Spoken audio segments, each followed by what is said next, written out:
করে দেবে, আমি ঝগড়া করতে এসেছি।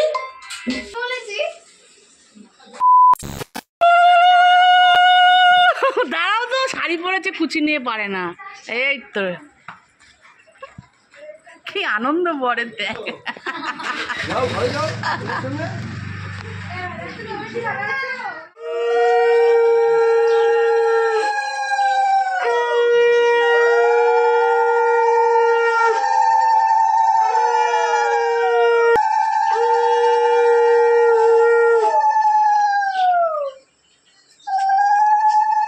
তো নমস্কার বন্ধুরা, আজকের ব্লগটা আমি এখান থেকে শুরু করছি। তো দেখেছিল এই কিছুদিন আগে বিয়ে হয়েছিল, তো আজকে হয়ে গেল অষ্টামঙ্গল। তো মেয়ে শ্বশুরবাড়ি থেকে চলে এলো বাপের বাড়িতে, আর যা নিয়মকানুন ছিল করছে ওর মা।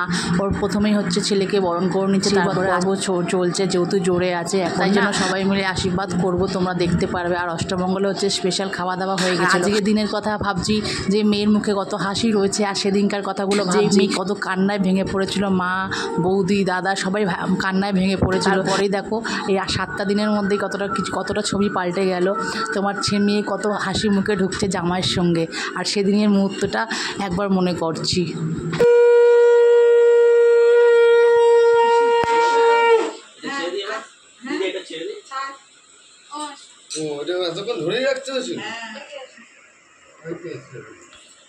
ওর কত বড় সাহস হয়েছে, হ্যাঁ আমার মেয়েকে ন্যাড়া করে দেবে। হ্যাঁ হ্যাঁ, ছোটটাকে বলেছে ন্যাড়া করে দেবে, আমি ঝগড়া করতে এসেছি। এই আমার মেয়েকে কি বলেছিস, ন্যাড়া করে দিবি? হ্যাঁ ন্যাড়া করে দিবি বলেছিস? কি বলেছে, কি বলেছে বল, কি বলেছে? একদম না, বেশি সাহস দেখাবি না। আমার মেয়ের দেখেছিস তো কি কাট চুল, না কাগের বাসা কাট চুল এটা। ও ন্যাড়া করে দিয়ে দেবো বলি দিয়ে চুল দিয়ে ঘেটে দিয়েছি, তাই ও বলছে যে ওকে মনে হয় ন্যাড়া করে দেবে। তাই চিকেন বিরিয়ানি, চিকেন হচ্ছে এই অষ্টমঙ্গলায় চলে এসছে মেয়ে, রান্নাবান্না হচ্ছে, বৌদিরা সব গল্প নিতে করতে এসছে শ্বশুরবাড়িতে কেমন ভালো না মন্দ। আর আমিও চলে এসছি কাঁধে গামছা নিয়ে রান্না করতে, নিমন্ত্রণ করেনি, রান্না করতে এসছি। আর বিরিয়ানির জন্য বেরেস্তা ভেজে নিচ্ছি। এদিকে দেখো হয়ে গেছে বেরেস্তা। আর দেখো আমি কাঁধে গামছা নিয়ে লেগে পড়েছি, কারণ বাউন্ডের কাঁধে গামছা মাছ থাকবেই। আর কি গরম পড়েছে আজকে, ননদ এসছে বলে কথা, বৌদির তো একটুখানি কর্তব্য রয়েছে না। আর এই যে বিরিয়ানি আলু ভাজা করছি, এদিকে বেরেস্তা আমাদের হয়ে গেছে। আর এদের একটা ব্যাঙের call tap tap tap tap করে পড়তেই থাকছে। চলো আলুটা ভেজে নিয়ে ফিরে আসছি। এবার চিকেনগুলো দিয়ে দিচ্ছি,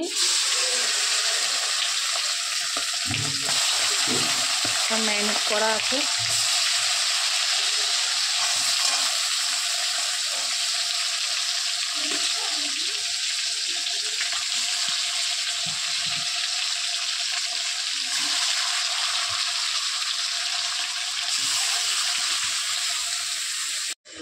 দুরকম প্রসেসে করছি, এইটা হচ্ছে ভেজে নিয়েছি আর এটা হচ্ছে কষিয়ে নিচ্ছি।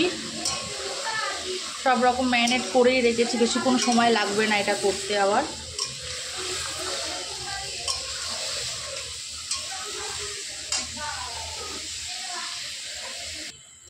এদিকে বিরিয়ানির মাংসটা ফুটছে সিদ্ধ হওয়ার জন্য।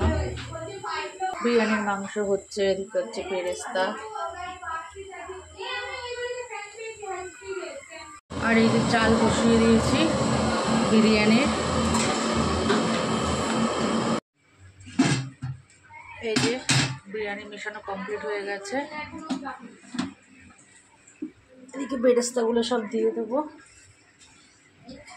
এই যে বেরেস্তা সব দিয়ে দিচ্ছি। এগুলো তো ওদের বাড়ি দিয়ে এলো, চলো দমে বসিয়ে দিই।